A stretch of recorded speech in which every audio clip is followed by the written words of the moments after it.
Dor de cotovelo? Perdeu uma pessoa querida? Ou as preocupações com o futuro não te deixam em paz?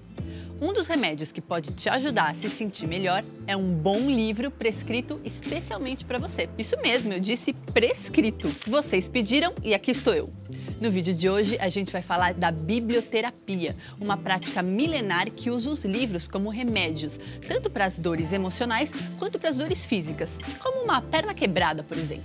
Será que funciona? Bom, pelo menos foi o que eu pesquisei.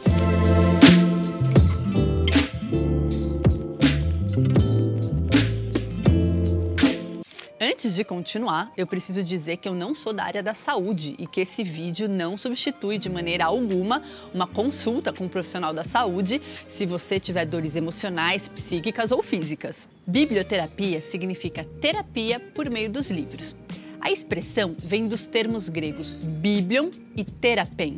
Biblion significa todo o material bibliográfico ou de leitura e therapein significa cura, tratamento ou restabelecimento. O terapeuta é aquele que cuida, ele ajuda o paciente a se entender e a desfazer alguns dos seus nós emocionais e psíquicos. Há quem prefira dizer os nós da alma. Na psicologia clínica, onde um psicólogo escuta o seu paciente, esse tratamento é feito através da linguagem. Quando o terapeuta escuta o paciente contando suas histórias e suas angústias, ele o ajuda a se entender melhor, dá novos significados para suas histórias e assim aliviar o sofrimento. A biblioterapia entende que podemos nos curar não somente contando nossas histórias em um consultório, mas também lendo histórias escritas por outras pessoas e conversando sobre elas. O termo biblioterapia foi cunhado no século XX, mas a prática é milenar e data das antigas civilizações grega, egípcia e romana,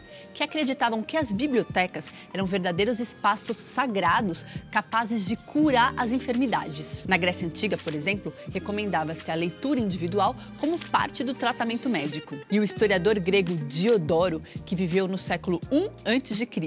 e escreveu a Biblioteca Histórica, um conjunto monumental de 40 livros que falam de história, conta que o faraó Ramsés II, no Egito, tinha uma biblioteca com a seguinte inscrição: a casa de cura para a alma. O poder terapêutico dos livros pode acontecer na relação individual do leitor com o livro e também nas leituras compartilhadas, como as rodas de leitura, por exemplo. Segundo a especialista Clarice Caldin, autoridade do tema no Brasil e autora da tese de doutorado Leitura e Terapia, essas rodas de leitura, pelo menos antes da pandemia, aconteciam em diversos locais, como prisões, hospitais, creches e casas de repouso. Com a presença de um mediador, as leituras compartilhadas são um meio potente para os problemas pessoais de cada integrante poderem vir à tona e serem tratados. Aliás, aproveitando, eu quero agradecer a seguidora Janice, que me escreveu no meu Instagram pessoal, depois do vídeo da semana passada, falando da Clarice Caldin e de outras especialistas do tema biblioterapia no Brasil. Obrigada, Janice! Os integrantes da roda leem uma história de ficção em comum e conversam sobre ela, falando sobre o que foi evocado em cada um. Importa menos o que o autor ou a autora quis dizer e mais as ressonâncias do livro em cada participante. E não existe certo nem errado, felizmente, todas as impressões são válidas. Clarice Caldin, inclusive, acredita que a biblioterapia é mais potente quando ela é feita em coletivo. Olha só, Proust considerou a leitura solitária uma disciplina curativa. Não nego o potencial terapêutico do encontro entre livro e leitor, sem intermediários. Considero, entretanto, a terapia por meio de livros mais eficaz quando se processa em grupo, ou então entre duas pessoas. Uma prática solidária que mescla intersubjetividade, intercorporeidade, descentramento e é complementada pela imaginação, pelas expectativas e pelas lembranças de todos que tomam parte nessa atividade.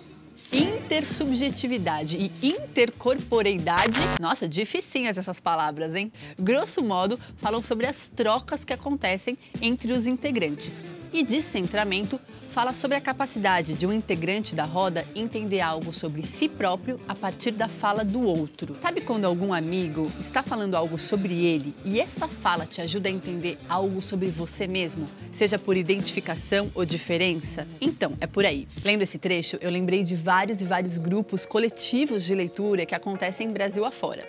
Como o famoso Leia Mulheres, por exemplo, que acontece em várias capitais do país. Ou mesmo as leituras coletivas que estão rolando em vários canais aqui no YouTube, como Ler Antes de Morrer, da Isa, ou o Literaturice, da Mel Ferraz. As pessoas gostam de ler coletivamente e essas trocas são muito mais potentes do que a gente imagina em um primeiro momento. E você, já está trocando as suas impressões de leitura com a comunidade antofágica? Pois é, a gente tem um grupo no Telegram e para se inscrever, o link está aqui embaixo. Aproveita e já se inscreve no canal, dá o joinha e ativa o sininho de notificação. Esse sininho, aliás, é bem importante, porque o nosso thumb só vai aparecer no seu feed, avisando que tem vídeo nosso fresquinho e novo no ar, se você tiver ativado o sininho. A biblioterapia ainda é pouco difundida no Brasil e como ela é interdisciplinar, as exigências para sua formação ainda estão em discussão aqui e fora. A especialista Clarice Caldin completa dizendo que existem dois tipos. A biblioterapia de desenvolvimento, que pode ser praticada por bibliotecários,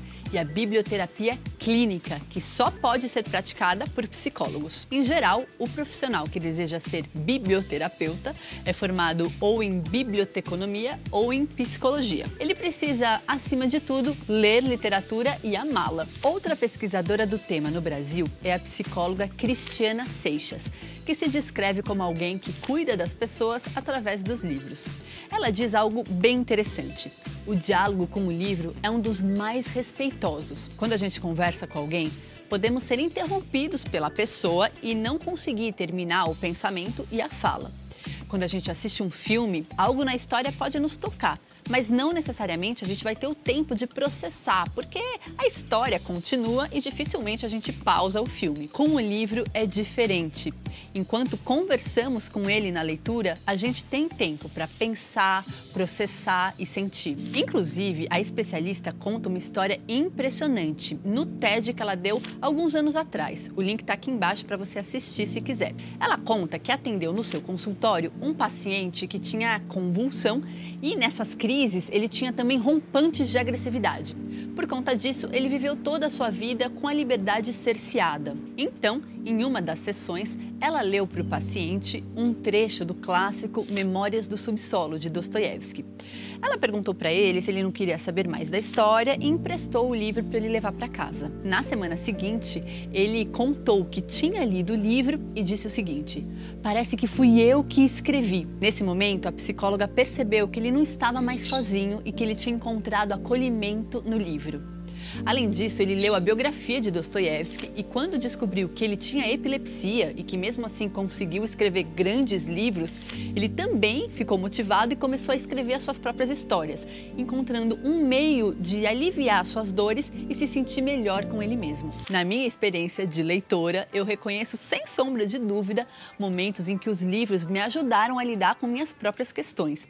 E esse tratamento acontece de várias formas. Alguns livros nos dão momentos catárticos, a gente chora e coloca para fora emoções intensas.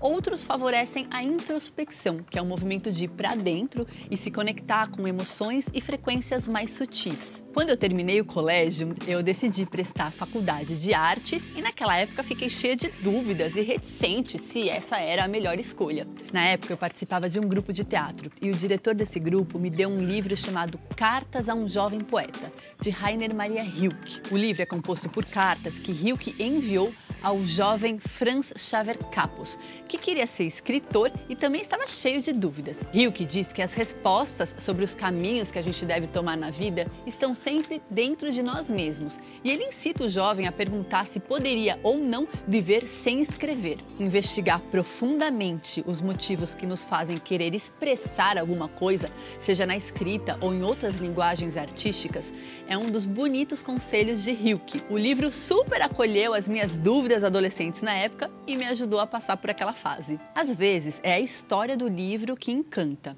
Outras vezes é o ritmo da prosa que atua na psique, acalmando ou estimulando. E às vezes ainda é uma ideia ou atitude sugerida por um personagem que vive um dilema ou desafio semelhante ao seu. Os biblioterapeutas dizem que todos os gêneros e formatos podem ajudar.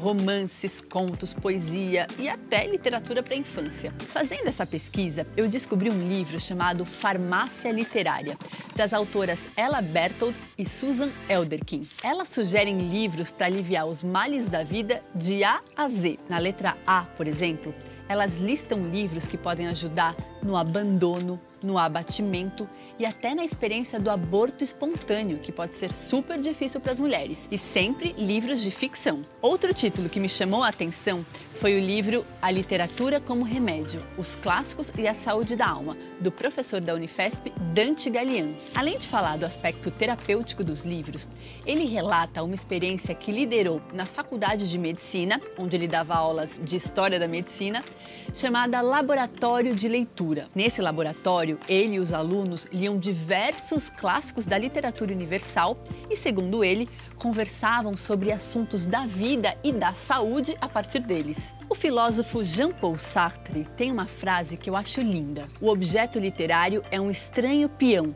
que só existe em movimento.